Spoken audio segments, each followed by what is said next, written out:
Narendra Modi speciality ఏంటంటే సాధారణంగా ప్రధానమంత్రులుగా ఉండేటటువంటి వాళ్ళు సంక్షేమ పథకాలకు ప్రయారిటీ ఇచ్చేవాళ్ళు ఒకళ్ళు, లేకపోతే గనక డెవలప్‌మెంట్‌కి ప్రాధాన్యత ఇచ్చేవాళ్ళు ఒకళ్ళు, లేకపోతే గనక రాజకీయాలకు ప్రాధాన్యత ఇచ్చేవాళ్ళు ఒకళ్ళు, భవిష్యత్ రాజకీయాలు చూసుకునేవాళ్ళు ఒకళ్ళు, లేదంటే తమ అధిష్టానానికి అనుకూలంగా పనిచేసేవాళ్ళు ఒకళ్ళు. ఇట్లాంటి రాజకీయాలు చూసాం. అట్లా కాకుండా స్వతంత్రంగా ఓ పక్కన అభివృద్ధి కార్యక్రమాలు చేసుకుంటాడు. ఆర్థిక విధానాలు చేసుకుంటూ వెళ్ళడం. ఏళ్ల తరబడి, దశాబ్దాల తరబడి లేదా శతాబ్దాల తరబడి పేరుకుపోయినటువంటి సమస్యలను పరిష్కరించేటటువంటి ప్రక్రియ చేపడ్డం. ఇవన్నీ ఒక ఎత్తుతో పాటు పర్యావరణం మీద సీరియస్‌గా దృష్టి. పర్యావరణానికి ఇబ్బంది లేకుండా అడవుల పైన రోడ్డు కట్టడం అన్నది ఒక ఎత్తు. అంటే కింద అడవులుంటాయి, పైన రోడ్లుంటాయి. అట్లాగే జంతువుల కోసం ప్రత్యేక ఏర్పాట్లు చేయడం ఇంకొక ఎత్తు.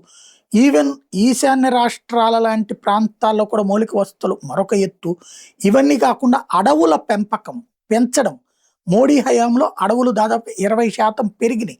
ఇవే కాకుండా వన్యప్రాణుల్ని కాపాడేందుకు ప్రత్యేక చర్యలు అన్నటువంటి తాజాగా 2025లో 891 సింహాలు భారతదేశంలో ఉన్నాయి. ఈ లెక్క 25లో. 2015 అంటే నరేంద్ర మోడీ అధికారంలోకి వచ్చినప్పుడు మన అడవుల్లో ఉన్నది 523. అంటే ఆ సంఖ్య పెరిగింది 70%. ఇది ఈ శతాబ్దంలోనే అత్యధికమైనటువంటి పెరుగుడు.